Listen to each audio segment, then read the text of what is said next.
Iran अकेला देश है जिसे अमेरिका और इजराइल अपने खतरे के रूप में देखते हैं, क्योंकि उन्हें पता है कि ईरान के मुसलमान बेदार हुए तो वो दुनिया का इतिहास बदल कर रख देंगे।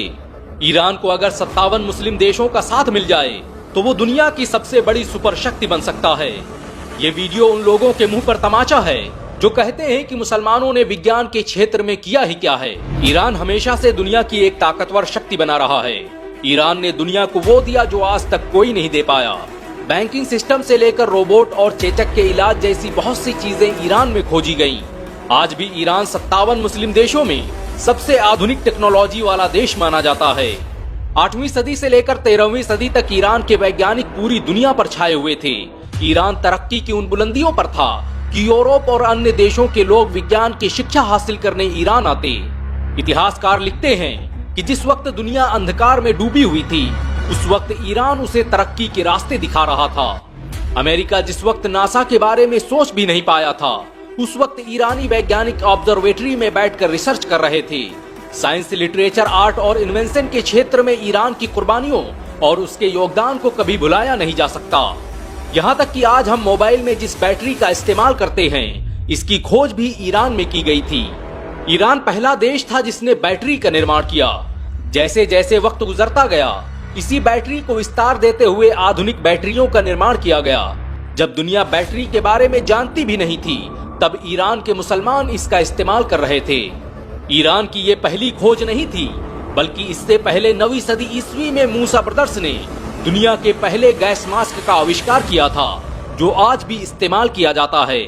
बनु मूसा 3 भाई थे, जिनका नाम अबू जाफर इब्ने मूसा, अबुल कासिम इब्ने मूसा और हसन इब्ने मूसा था, और इन तीनों ने मिलकर 100 से ज्यादा आविष्कार किए और अपनी किताब अल-हियल में ऐसी मशीनों का जिक्र किया जो आज भी इस्तेमाल की जाती हैं। बनु मूसा की लिखी ये किताब 19वीं सदी तक अमेरिका और यूरोप की यूनिवर्सिटियों में पढ़ाई जाती रही।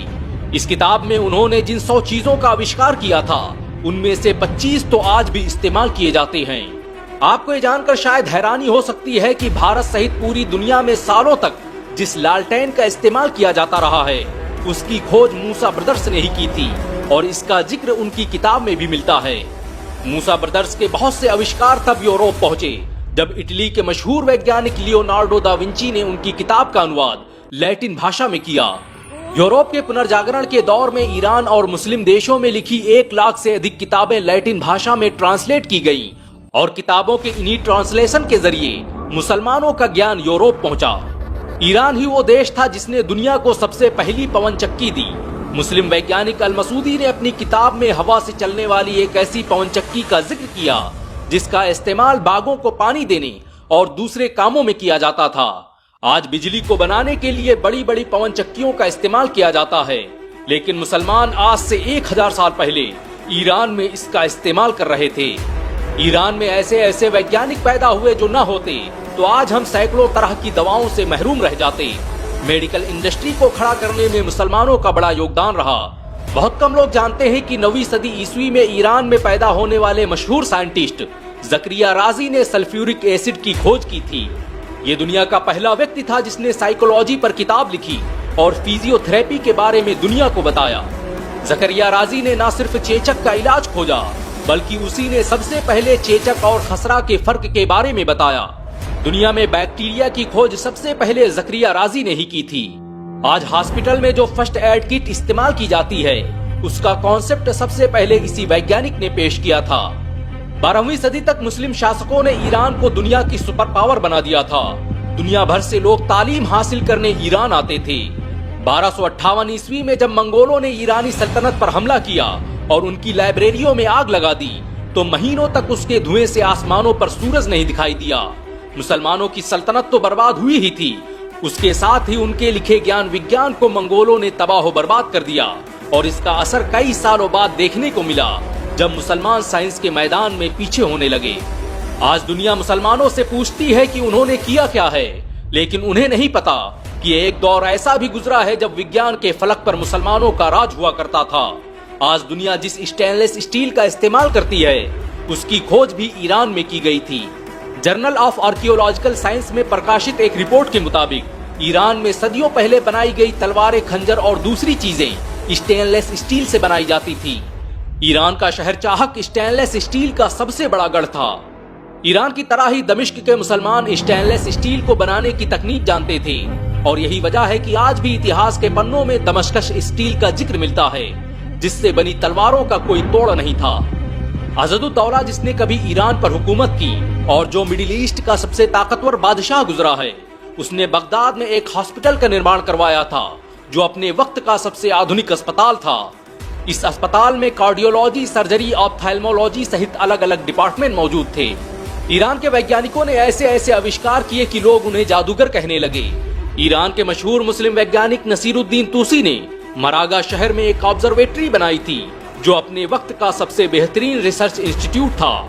जो लोग ऑब्जर्वेटरी के बारे में नहीं जानते, उनके लिए आसान भाषा में कहा जाए तो ये एक तरह का रिसर्च सेंटर होता है जहाँ पर आसमान में होने वाली घटनाओं और सितारों का अध्ययन किया जाता है। नसीरुद्दीन तूसी ने इसी ऑब्जर्वेटरी में सबसे पहले मिल्की वे की खोज की थी। नसीरुद्दीन तूसी की ये लेबोरेटरी किसी नासा से कम नहीं थी। आज दुनिया विज्ञान सीखने के लिए चीन जाती है, लेकिन तब चीन के लोग फिजिक्स, केमिस्ट्री, मैथ और एस्ट्रोनॉमी पढ़ने के लिए मरागा आते थे।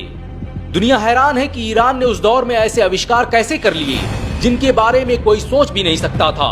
आज हम जिस अलजेब्रा का इस्तेमाल कर रहे हैं, उसकी खोज एक ईरानी वैज्ञानिक मूसा अल ख्वारिज़मी ने की थी।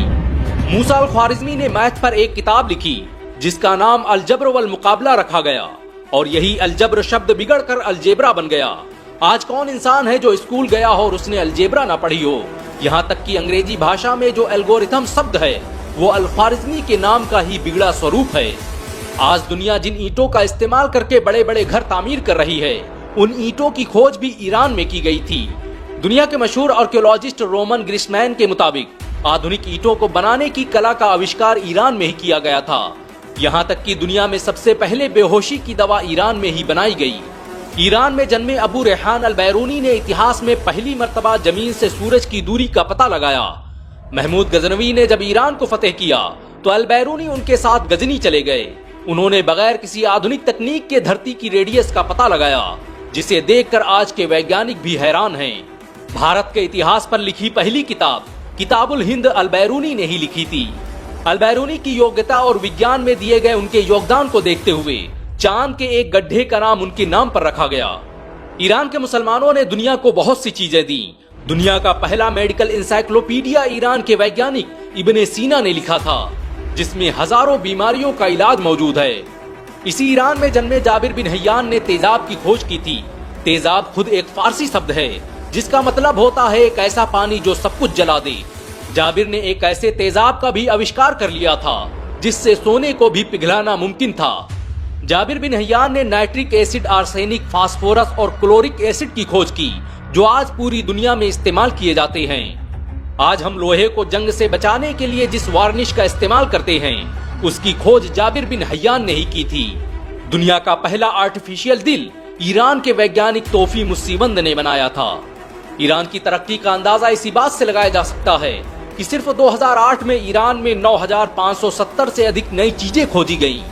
ग्लोबल इनोवेशन इंडेक्स की रैंकिंग में ईरान 67वें स्थान पर पहुंच चुका है।